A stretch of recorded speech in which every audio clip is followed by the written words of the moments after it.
দেখেন গরুর পূজা কিভাবে শুরু হয় পৃথিবীতে প্রথম। বনি ইসরায়েলের এক দুষ্ট লোক ছিল, নাম সামিরি। সে সবাইরে বলল তোমাদের স্বর্ণগুলো ফালাও। স্বর্ণগুলো ফেললো, বনি ইসরায়েলের স্বর্ণগুলোকে গলিয়ে গরুর বাচ্চা বানালো, গোবৎস। জিব্রাইল আলাইহিস সালাম যে জমিনে এসেছিলেন, ওই ফেরেশতার পায়ের নিচের একটু মাটি সে বুদ্ধি করে প্যাকেটে রেখে দিছিল। স্বর্ণ দিয়ে বানানো গোবৎস গরুর বাচ্চার গায়ে যখন সেই মাটি ছুঁড়ে দেয়া হলো, এখন বাছুরের ভেতর থেকে ভ্যাঁ ভ্যাঁ আওয়াজ আসতেছে। কি আসতেছে? সবাই তো অবাক।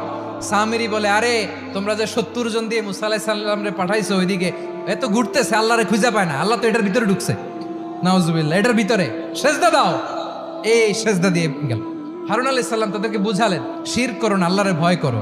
শুধু এতটুকুই তিনি বুঝালেন, দাওয়াতি কাজ পালন করলেন, কিন্তু প্রতিরোধ করেন নাই। এই ঘটনা থেকে শিক্ষা কি? শিক্ষা হচ্ছে আপনি শিরকের আড্ডাখানা দেখলেও বৃহৎ স্বার্থে তাওহীদের দাওয়াত দিবেন, প্রয়োজনে আপনি ঐক্য নষ্ট করবেন না। সুবহানাল্লাহ পড়বেন না?